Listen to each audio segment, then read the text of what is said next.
మరి 8 నెలల తర్వాత పునర్దర్శనం మనం వస్తాం స్వామి. ఓకే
పూర్తి స్థాయిలో బయటపడింది సంగమేశ్వర ఆలయం.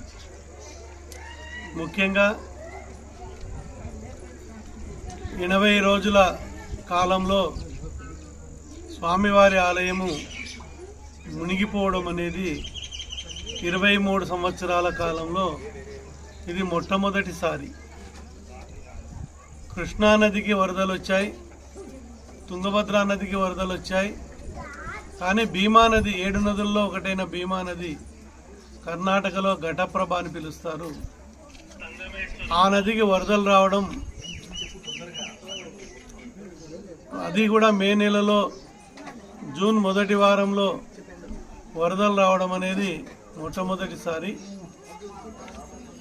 ఆలయంలో ఈరోజు శ్రీశైల జలాశయంలో 838 అడుగులు ఇప్పటికీ, ఇంకా 2 అడుగులు రాత్రి చేరడానికి అవకాశాలు ఉన్నాయి. రేపు ఉదయానికంతా గర్భాలయంలోకి నీళ్లు ప్రవేశిస్తాయి.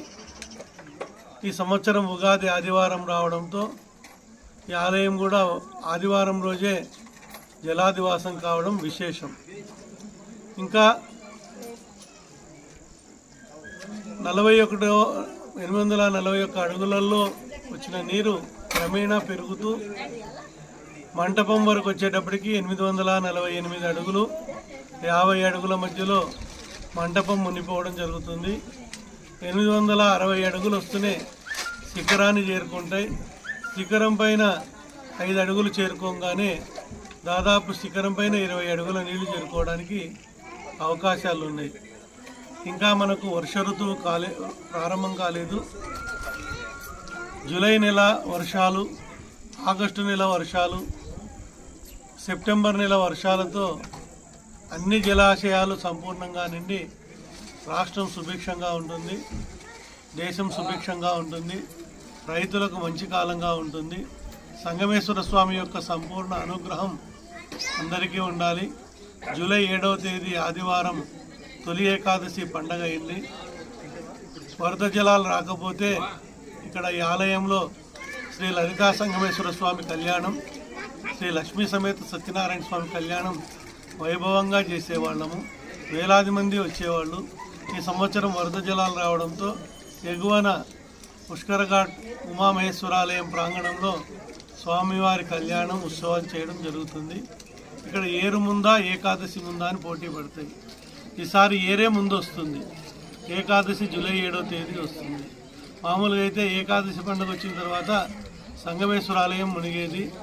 జూలై 15 నుంచి జూలై ఆఖరి లోపల ఒక్కో సంవత్సరం ఆగస్టు మొదటి వారంలో, 2వ వారంలో, 3వ వారంలో మునిగి 8 నెలల నీళ్లలో ఉండి 4 నెలలు మాత్రమే బయటపడే ఆలయం ఈరోజు జలాదివాసం అవుతుంది. స్వామివారు జలాదివాసంలో చేరుకుంటారు. అందరికీ మళ్ళీ పునర్దర్శన భాగ్యం ఫిబ్రవరి మార్చి నెలల్లో శివరాత్రి ముందు కానీ శివరాత్రి అయినాక కానీ జరగడం స్వామివారి దర్శన భాగ్యం కలుగుతుంది. తెలకపల్లి రఘురామ శర్మ, సప్తనది సంగమేశ్వరాలయ ప్రధాన అర్చకులు, సంగమేశ్వర క్షేత్ర పురోహితులు, నంద్యాల జిల్లా.